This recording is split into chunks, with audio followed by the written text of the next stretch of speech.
ॐ नमो भगवते भवबन्धहरणाय सद्भक्तशरणाय शरवणभवाय संभवविभवाय योगनायकाय भोगदायकाय महादेवसेनावृताय महामणिगणालङ्कृताय दुष्टदैत्यसंहारकारणाय दुष्टदंसविदारणाय शक्तिशूलगदा खड्गखेटकपाशाङ्कुशमुसलप्रासतोमरवरदाभयकरालङ्कृताय शरणागतरक्षणदीक्षाथुरन्धरचरणारविन्दाय सर्वलोकैकहस्त्रे सर्वनिगमगुह्याय कुक्कुटध्वजाय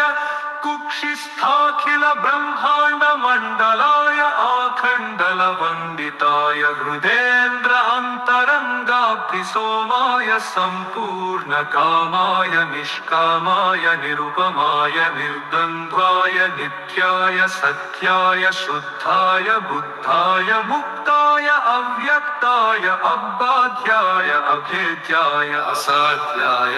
अविच्छेद्याय आद्यन्तशून्याय अजाय अप्रमेयाय अवात्मानसगोचराय परमशान्ताय परिपूर्णाय परात्पराय प्रणवस्वरूपाय प्रणतार्तिभञ्जनाय स्वाश्रितजनरञ्जनाय जय जय रुद्रकुमार महाबल पराक्रम त्रयस्त्रिंशत्कोटिदेवतानन्दकन्द स्कन्द निरुपमानन्द मम ऋणरोगशत्रुपीडा परिहारं कुरु कुरु दुःखातुरं ममानन्दय आनन्दय नरकभयान्मामुद्धर उद्धर संस्कृतिक्लेशसिः तं मां सञ्जीवय सञ्जीवय वरदोऽसि त्वं सदयोऽसि त्वं शक्तोऽसि त्वं महाभुक्तिं भुक्तिं दत्त्वा मे शरणागतं मां शतायुषमवबोधेन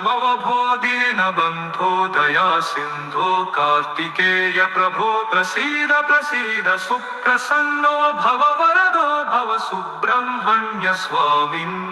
ॐ नमस्ते नमस्ते नमस्ते नमः इति कुमारकवचम्।